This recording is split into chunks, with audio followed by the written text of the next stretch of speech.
देखिए, पिछले वीडियो में मैंने आपको त्रिकोणमिति के बारे में बताया था। त्रिकोणमिति क्या है, ट्राइगोनोमेट्रिक क्या है, इसकी जानकारी हमने आपको पहले दे दिया है। त्रिकोणमिति का अध्ययन संपूर्ण त्रिभुज में ही किया जाता है। ज्यादातर ऐसे हम अधिक कोण, न्यून कोण त्रिभुज में भी चाहेंगे तो त्रिकोणमितीय संबंध को स्थापित कर सकते हैं, परंतु ज्यादातर जो भी रिलेशन है वह त्रिकोणमिति के रिलेशन समकोण त्रिभुज में। फिर मैं आपको समकोण त्रिभुज के बारे में एक जानकारी दे देता हूं। जैसे समकोण त्रिभुज ए बी सी में कोण B बराबर 90 डिग्री हो तो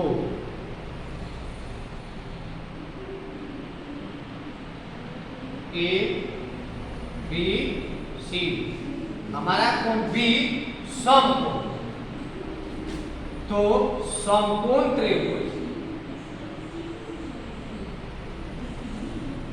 ABC P यानी परपेंडिकुलर लंब AB बेस BC और हाइपोटेनस यानी कर्व आपका AC। यानी समकोण त्रिभुज में हमने क्या माना, AB को P माना और BC को B माना और इसको H माना। तो पाइथागोरस प्रमेय के अनुसार एक संबंध बनता है।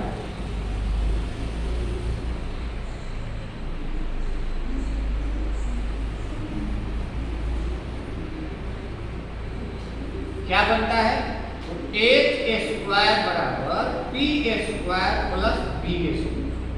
ध्यान देंगे, यह जो रिलेशन है समकोण त्रिभुज का, त्रिकोणमिति का प्रारंभिक ज्ञान होने के लिए बहुत इंपॉर्टेंट है। इसलिए छात्रों से अनुरोध है कि आप इसका प्रयास और कोशिश लगातार करें ताकि आपको लंब, कर्व, आधार ज्ञात करने में किसी प्रकार की कठिनाई न हो। जब आप लंब, कर्व, आधार ज्ञात करना सीख जाते हैं तो मुझे पूर्ण विश्वास है कि आप त्रिकोणमिति को आसानी से समझ पाएंगे।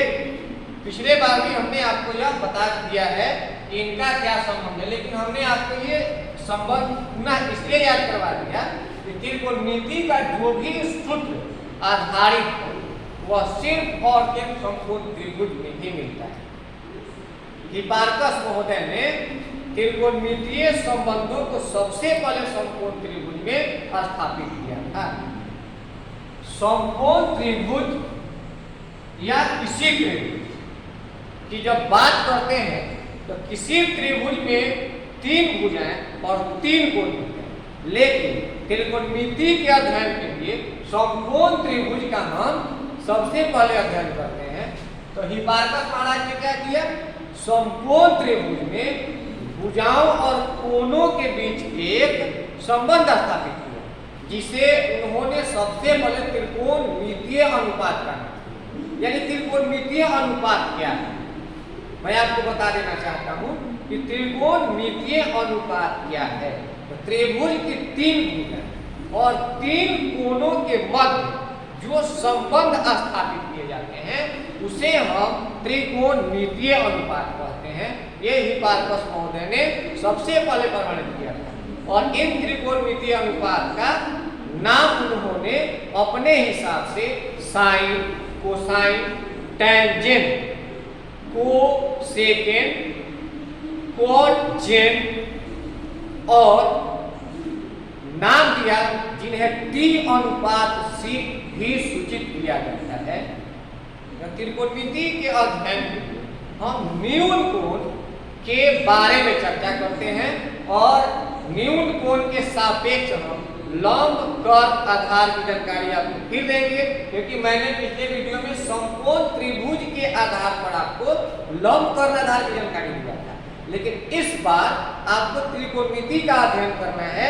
तो न्यून कोण को जब हम बदलते हैं तो न्यून कोण के सापेक्ष हमारे लंब और आधार बदल जाते हैं। जैसा कि आप समकोण त्रिभुज में देखेंगे, तो मैं फिर एक बार बता दूं कि त्रिकोणमितीय अनुपात क्या है। त्रिकोणमितीय अनुपात त्रिभुज की भुजाओं और कोणों के बीच का एक संबंध है जिसे हम त्रिकोणमितीय अनुपात कहते हैं। देखिए, समकोण त्रिभुज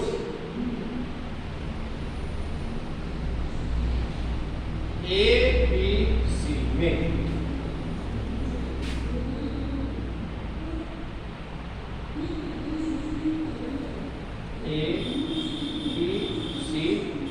न्यून कोण यानी जिसमें कोण B हमारा क्या है, समकोण है, 90 डिग्री है। तो अन्य दो कोण बच गए, कोण A और कोण C, जो न्यून कोण कहलाएगा। अगर हम इन्हें थीटा और बीटा से सूचित करते, देखो बच्चों, आप कोण का नाम अपनी इच्छा से कुछ भी रख सकते हैं। अंग्रेजी के बड़े अक्षर तो हम जानते ही हैं, लेकिन ग्रीक अक्षर थीटा, बीटा, कप्पा, सप्पा, साई, फाई, आपको जो मिलता है वह सिर्फ नामकरण के लिए रखता है। इसलिए आप कोण परिवर्तित होने पर, थीटा बीटा को चेंज होने पर घबराएंगे नहीं।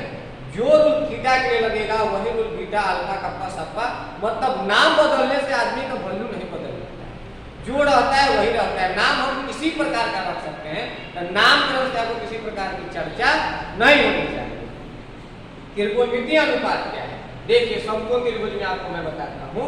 जो पहला हमारे समझ से अगर देखा जाए तो त्रिकोणमिति का दो ही मूल सूत्र, मात्र दो मूल सूत्र है, और मैं साबित कर दूंगा कि इन दो मूलों से, यानी प्रारंभिक जड़ है, उसी से पूरे त्रिकोणमिति के अनुपात का शिलान्यास किया गया है, आविष्कार किया गया। मेरे समझ से मैं साबित भी कर सकता हूं कि मात्र त्रिकोणमिति का दो ही चीज, जिसको हम कहते हैं साइन और कोसाइन।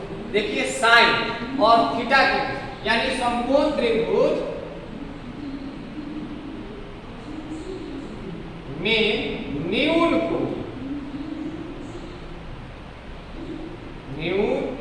कोण थीटा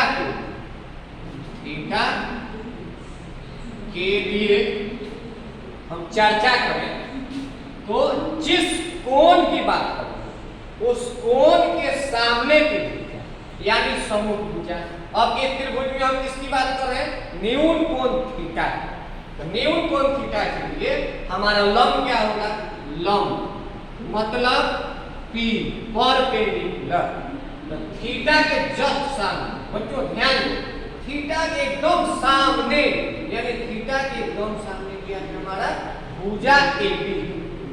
भुजा AB है, और थीटा जो कोण है जिस भुजा पर पड़ रहा है, जिस भुजा पर पड़ रहा है, जिसके लिए आधार का काम कर रहा है, वह है हमारा आधार, यानी B मतलब 20। और मैंने कहा था कि समकोण के सामने की भुजा, समकोण के सामने की भुजा को कर्व कहा जाता है। ये बच्चों बदलता नहीं है, लंब आधार परिवर्तित होता है, परंतु कर्व आपका कभी नहीं बदलता है। तो ये कर्व आपका होगा यानी AC। तो लंब हो गया, आधार हो गया और कर्व। अब मैं फॉर्मूला, जिसको आप सूत्र कहते हैं त्रिकोणमितीय अनुपात, सबसे पहले त्रिकोणमितीय अनुपात में साइन, जिसका हिंदी होता है जया, जया माने पृथ्वी, यानी साइन, साइन की उत्पत्ति हुई। तो साइन का हम फॉर्मूला लिखते हैं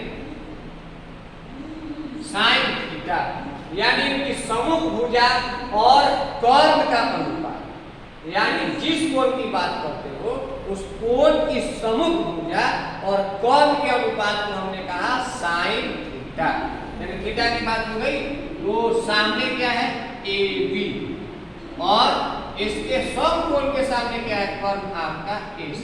मतलब फॉर्मूला आया P/H, यानी लंब बटा कर्ण। साइन थीटा बराबर हो गया हमारा P/H। अगर हिंदी में लिखना चाहते हो तो आता है लंब बटा कर्ण, यानी ये साइन थीटा है, पहला त्रिकोणमितीय अनुपात। दूसरा आपका होता है कोसाइन। कोसाइन का मतलब cos शॉर्ट होता है कोजया, यानी इसकी हिंदी होती है कोजया। जैसे कोसाइन को शॉर्ट में लिखते हैं cos थीटा, यानी इसका होता है आधार, आधार बटा कर, यानी आधार हो गया हमारा BC और वर्ग हो गया AC, मतलब B बटा H बराबर आप लिख सकते हो हिंदी में आधार बटा कर। अब तीसरा जो मेरे हिसाब से अनुपात बना वह साइन और कॉस से विपरीत अनुपात बना, जिसको टेंजेंट कहा है, मतलब अस्पर्शज। टेंजेंट को हिंदी में हम अस्पर्शज कहते हैं। तो तीसरा अनुपात हमारा बना tan थीटा, यानी टेंजेंट को tan थीटा कहते हैं, शॉर्ट में TAN, tan। और हमेशा बच्चों ध्यान देना ये छोटे से tan लिखा जाता है, बड़े से साइन और कॉस, लेकिन tan हमारा छोटा से लिखा जाता है। tan थीटा बराबर आ गया आपका लंब बटा आधार, यानी इसमें कर्व की कोई भूमिका नहीं, लंब बटा आधार मतलब P बटा B। तो ये हो गया हमारा लंब बटा आधार, ठीक है। तो ये तीन त्रिकोणमितीय निष्पत्तियां हो गई, साइन कॉस tan। अब जब सीधा बना तो इनका विपरीत अनुपात बना, और वह विपरीत अनुपात क्या है मैं आपको बताता हूं।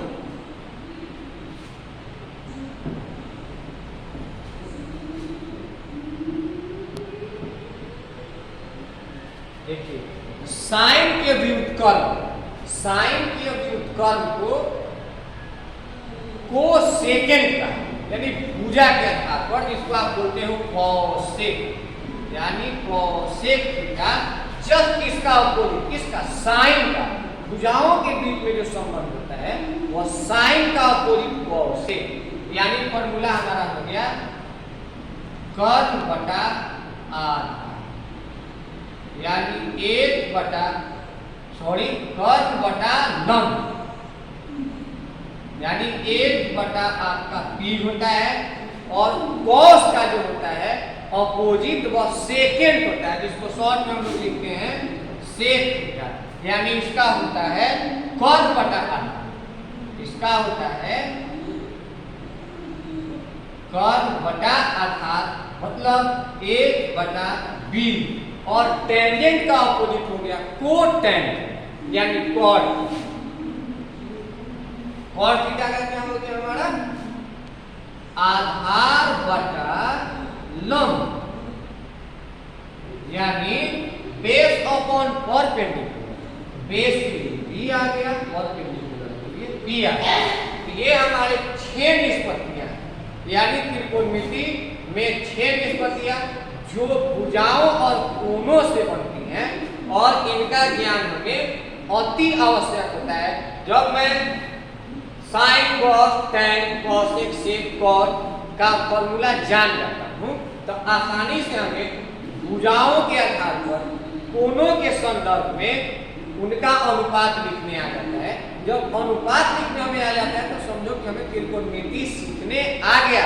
अब आप त्रिकोणमिति में आसानी से अपना पकड़ बना सकते हैं। मैंने क्या किया आपको, साइन कॉस tan का अपोजिट, साइन का अपोजिट कॉसेक, और कॉस का सेक, और tan का कॉट। तो ये 6 निष्पत्तियां, 6 निष्पत्तियों का प्रयोग हम करेंगे। आखिर कैसे प्रयोग करेंगे, यानी आपने देखा कि जो भी निष्पत्तियां वह मात्र 2 भुजा और 1 कोण से, 2 भुजा और 1 कोण से।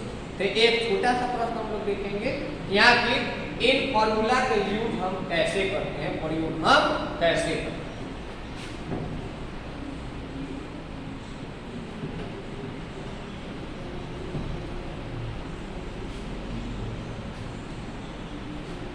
जैसे एक प्रश्न मान लीजिए आपको मिला, किसी त्रिभुज, किसी समकोण त्रिभुज P Q R में कोण Q बराबर 90 डिग्री तथा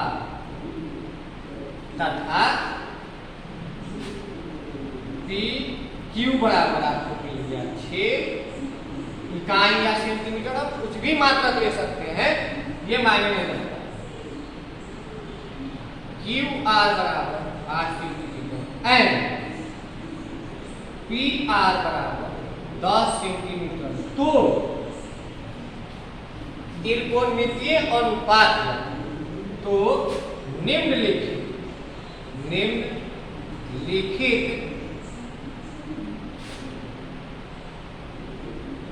त्रिकोणमितीय अनुपात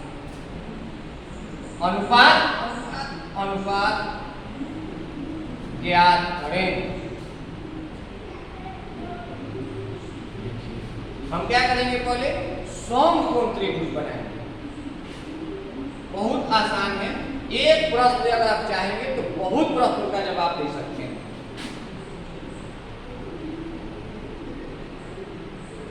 तो बच्चों सबसे पहले आपको जो समकोण रहता है उस अक्षर का आप नाम, यानी आपका कोण कौन है, क्यू समकोण, तो हमने सबसे पहले क्यू लिख दिया।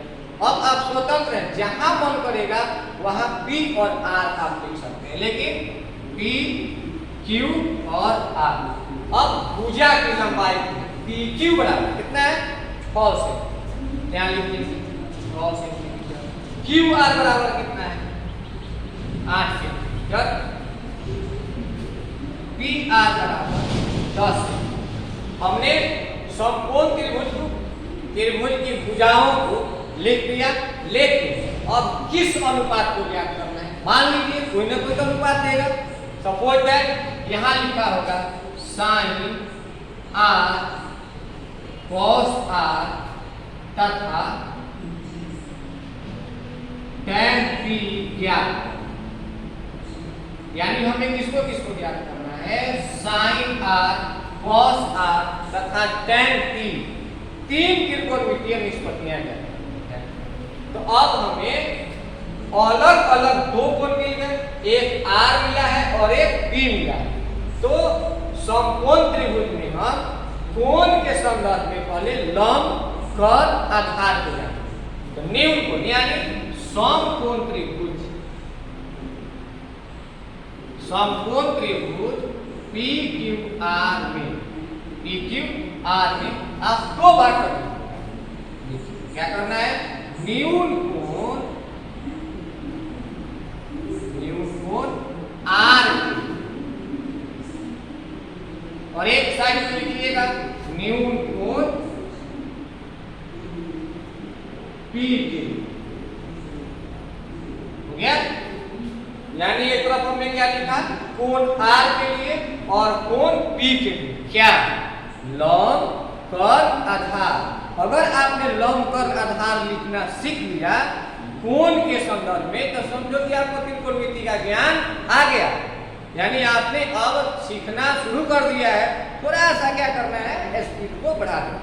इसलिए आप एकदम बारीकी से इस चीज को समझिए। देखिए कोण आर, हमें क्या लिखना है, लंब, हमें लिखना है लंब, यानी लंब तो बताया गया जिस कोण की बात करेंगे उस कोण के सामने, यानी आर के सामने कौन है, तो पी की, जिस कोण की आप बात करते हैं उसके सामने की भुजा को हम लंब कहते हैं।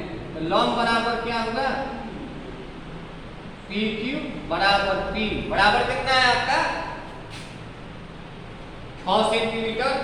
अब हमको लंब मिल गया, अब आप कर्व, तो कर्व क्या होता है, तो कोण, समकोण के सामने की भुजा, समकोण की सम्मुख भुजा, यानी एकदम कोण क्यू के सामने, कोण क्यू के सामने कौन है, तो पी आर, जस्ट सामने देखिए पी आर, यानी इससे एच का मतलब सामने की भुजा की लंबाई दिया है आपका 10 से। अब क्या बच गया आपका आधार, तो आपने देख लिया कि आपने PQ लिख दिया, लंब को लिख दिया, कर्व को लिख दिया, जो बच गया वही आधार मिला। तो बचा कौन, आपके लिए भुजा बच गया